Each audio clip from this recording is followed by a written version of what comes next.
Hello and welcome to another episode of My Chat With by AussieTheatre.com. My guest today is an award-winning actor, playwright and director. Originally from Brisbane, where he began his career performing with companies such as La Boîte and QT, before moving to Sydney to pursue a career in musical theatre.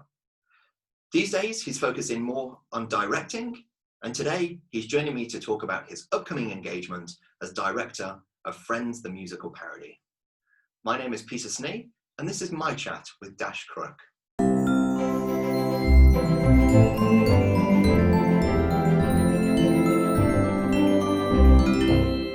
Good morning. G'day, Peter. How you doing? Why don't you go ahead and tell me a little bit about your upcoming engagement, Friends, the Musical Parody? Yeah, it's great. So this is a project that came to me via the producer, Sam. He saw it over in Vegas. He was living over there and working over there, and he went and saw this show and he said, that's fantastic. We've got to bring that to Australia. And so I was very lucky to get involved. It's basically the Friends characters that you know and love from the TV show in a much heightened state. So it's Friends, the Musical Parody. So we're taking all of those storylines and those characters and just like turning the volume up on them, having a bit of fun with it, a bit tongue-in-cheek, told through songs and dancing and ridiculous storylines. So is it new music? Yeah. I mean, obviously, Friends is a very closely guarded franchise, I guess, and they don't let anybody just kind of use their imagery and stuff. So this is being a parody. It can take that and just change it up a bit. So the songs are all original. They were written for the show, but they draw on themes and catchphrases and stuff from the show. Yeah, right. So the story's completely new. The story isn't an amalgamation of episodes or... It kind of is. So the story is very much trying to cram in 10 seasons worth of 10 years worth of Friends into an hour and a half. So it is absolutely storylines that people know. And of course, you know, it's always real. Rachel and Ross, will they or won't they, all the way through the show. Right. But it travels that journey that the show travels. So things that people recognize, but obviously in a much shorter, contained time frame. Yeah, right. So how long have you been involved in the project? I got on board last year, so about halfway through last year, the end of last year. Originally, of course, we were planning on doing this. It would be happening now, so all the wheels were in motion, and then of course we got hit with COVID, so it's been pushed back a bit. But yeah, it's been just over a year that I've been involved. What does the hold-up mean for the production at the moment? Was the production cast before the lockdown came in? No, this is the interesting thing. So we did our initial casting call, which interestingly was a video submission. We didn't want people to have to come into the room, fly interstate and do those sorts of things. We just wanted to give people the best opportunity. So we did a video audition. And as that was happening, that's when COVID came in. So it was actually a bit of a benefit to us that we did it that way, because we got to see everybody anyway. And then we didn't know how COVID was going to play out, so we're just kind of holding off a little bit. But then we decided that it would be best to do callbacks and use the time that we had. So I did one-on-one callbacks with I can't remember, about 200 people or something via Zoom, which was really interesting.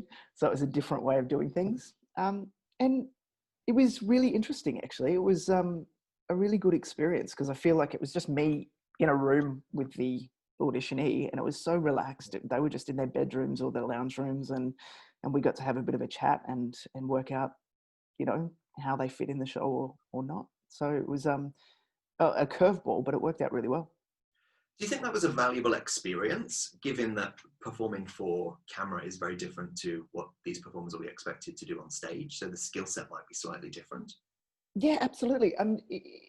It was really good. They were never, in the auditions, it was never performing for camera. It was doing what we would be doing in an audition room anyway. But there wasn't the stress of having to travel there. There wasn't the stress of having, you know, other people in the room watching you and taking notes and doing all that sort of stuff that is usually associated with auditions. So I feel in that way, it was actually really beneficial. I chatted to a lot of people after the auditions and just said, how'd you find this? And all of them said, look, when I started, it was weird. I've never done anything like this. But they all, well, probably 98% of them just went, I would much prefer to do auditions like this. This is so much more relaxed and you know, I don't have to leave my house. It's not wasting my time or my money. So it was actually a bit of a revelation for me. Yeah, great. So you used to be a performer. Yes, I still So am. how do you think, that traveling to an audition and having that, you know, that audition room nerves, that sense of ceremony, do you think that adds something to the audition process? Or do you think that if we can move away from that completely, that could be the way forward? Look, I'm slightly biased in that the older I got, the worse I got at being in an audition situation. So I was starting to get toward the, you know, when I was still performing a lot, I was starting to get terrible like anxiety about auditions. Heading into the room, having to prepare, having to be in front of people and just perform on a, you know, on a dime and get it right. And all of that stuff was actually starting to stress me out. And I think had I had this situation, it would have made life a lot easier. You have a chance to just have a chat and you know, have a go at it. So for me, it felt like a better, like I would have got a lot more out of the performers than what I would have if they were in an audition room. There were Right. people who said to me that they get really anxious about auditions, but they just felt really comfortable and relaxed in this situation. So for me, it works better in actually drawing out what that person is actually going to be like to work with and what they're going to produce on the day. Okay, cool. Yeah. So is the show fully cast now? No. No. So it's been pushed back and pushed back because of COVID. We're at the final step, which is the physical final callbacks. Right. But so this is what happened just the other day, actually, speaking of COVID and having to twist and change things. So we had set up our final physical callbacks, one in Brisbane, one in Sydney, but we Right. also had people from Melbourne.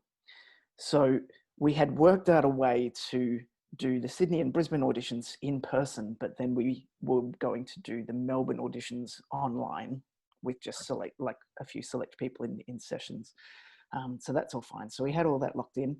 And then just 2 days ago, the borders got shut down between Sydney and Queensland. So we can't go up to Queensland. So now we're having to reshuffle again. So at the moment, I'm hiring a different director to run the rehearsal room.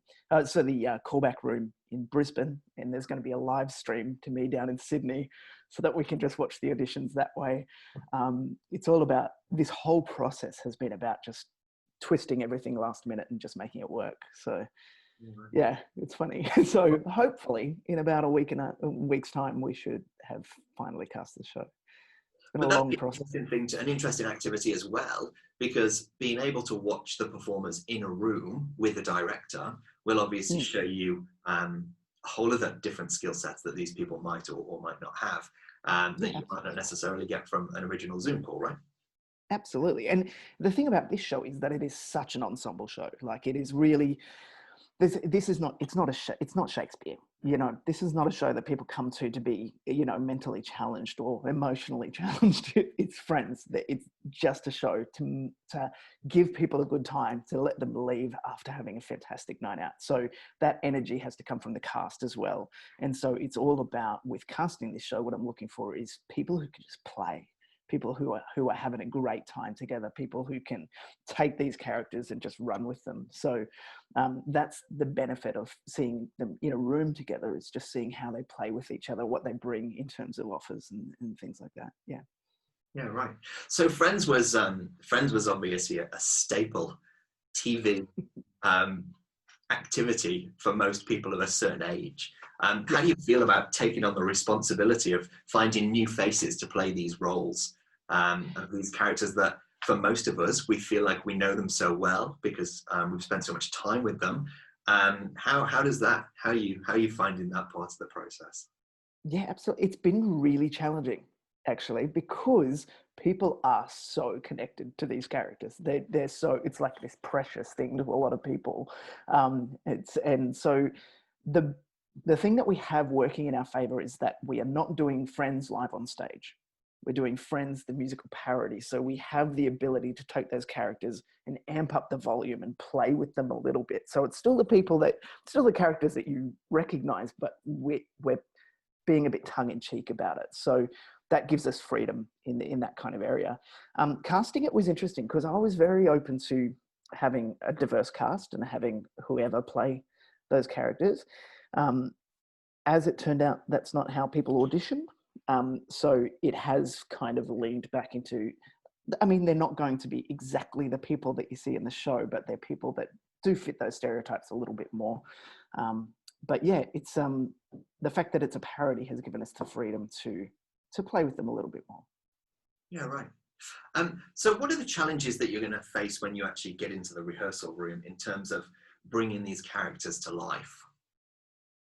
Yeah, the interesting thing that I've learnt during this process is that the original cast just make it look so easy.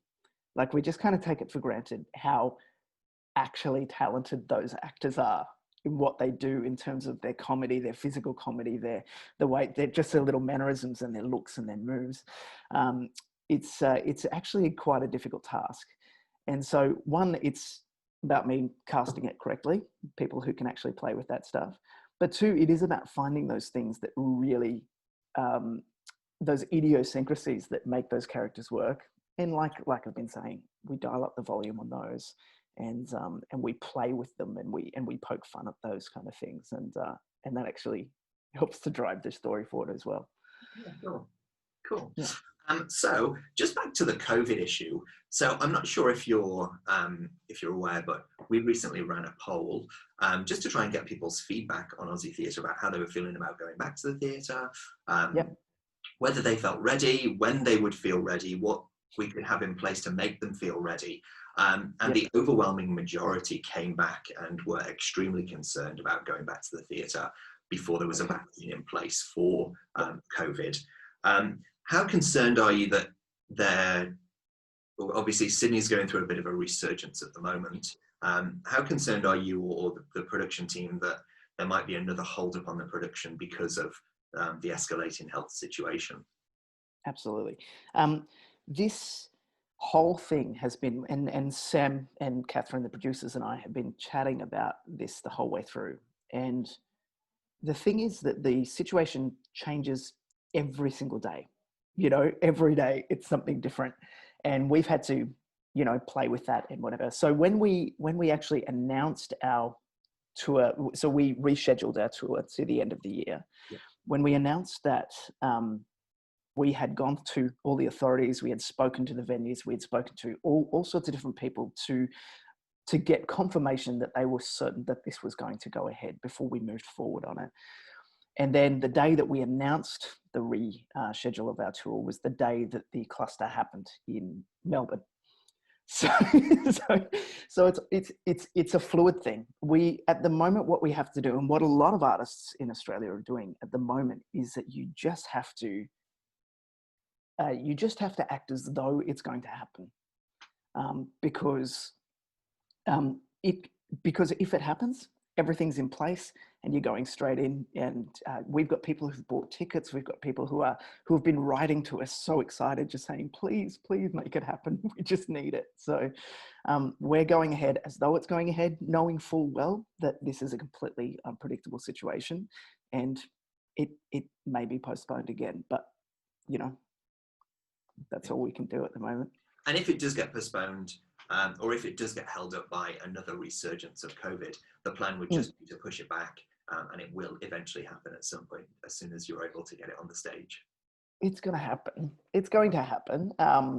And I mean, we were really fortunate. So we went on sale pre-COVID, and the response to this show, we knew people loved Friends and, you know, would love a bit of a fun time at the theatre, making fun of it. But the response to this was just incredible. Like, we'd sold out most of the tour within an hour of putting the tickets on sale. So people really, really want it. We really want to put it on. So it's definitely happening. It's just a matter of when old Auntie Rona decides to go away. Yeah, right. And are there any plans at the moment to socially distance in the theatre, or are there any other COVID safe measures in place, or are you just waiting till a time that you can have a full house back in the theatre and then it will go ahead at that stage? It depends. This is a situation where and I think a lot of producers around Australia are doing this as well, is that it's not a time, there was once a time where you could just say, I'm booking a theatre, I'm putting on a show, and that's my plan. Now you've got to have a plan for, okay, if we get a vaccine, this is what happens. If we don't get a vaccine, this is what happens. If we can't do this, this is what happens. So there's about 16 plans going around based on what happens next. So yeah, there's opportunities for that, but as well, the difficulty when you bring social distancing into the theatre is that theatre has the profit margin in theatre isn't exceptionally high anyway. So you're really playing a risk of whether you're going to break even, whether you're going to get through it, whether it's going to be something that then can support the producers to make the next show. So it's it's a really fine line. It's a tricky thing to negotiate. How important do you think entertainment's going to be in the economic recovery of the country? Well, yeah, this is the difficult thing, with the economic stimulus and things like that, that obviously there's a lot of arts workers and things that have missed out in that situation. And we have, like I said before, we've had people literally writing to the producers, writing to us and just saying, please make this happen. We really want this to happen. We need an outlet. We need to get out. We need to see something that takes us away from this for a little while. And I think people are really craving that, really craving an escape from what's going on in the world, the chance to actually just be in a place where they can let go and enjoy and feel connected again, So I think it's going to be huge. And economically, I mean, the arts has always contributed a massive amount to the economy, whether or not people want to believe it or not. So I think it's going to be, absolutely important to the recovery in Australia post-COVID. I think touching on the COVID situation is important because there's a lot of that obviously in the media and for the arts as well. We took on the show, the casting process. This is the thing with this show, is that it has just been juggling balls and changing, mid juggle the whole time into, like, every time we set a plan into place, we have to sidestep and do something different. So it's been an exercise in ingenuity and in perseverance. How important is new work, creating new shows as opposed to existing products that people might have seen time and time again? Is there a comfort in the old product, or are people hungry for new stuff, or what are your feelings around that? There is absolutely a comfort in seeing a relatable product. Absolutely. That's why people watch movies over and over again, or go to see Romeo and Juliet for the 100th time. But there is absolutely a value in new work. The difficulty with new work is that we have been preconditioned to go back to things that we are used to, or people aren't willing to take a risk on new work. But there's so much good stuff coming out of Australia. And especially, I mean, we will see it after this whole pandemic thing is over. People have been sitting at home, artists have been sitting at home and Zooming each other and Skyping each other and creating work. So I think there's going to be a big boom of new Australian work after this pandemic. And I hope people get behind it and back it and finance it, because it's going to be new stories told in a new way, I think. And I think that's going to be, fundamental to getting everything back on track. Well, amazing. Thank you so much for taking the time, Dash. I really appreciate it. Best of luck with the auditions. I hope they go amazingly well. I hope you find exactly what you're looking for. And it sounds like you're going to have a blast when you get in the rehearsal room and you begin creating. It's going to be great. Yeah, once it happens. Best of luck with it, and let us know if we can be of any other help. Thank you so much, Peter. Really nice to talk to you. Good to talk to you too. Have a good day. Take care.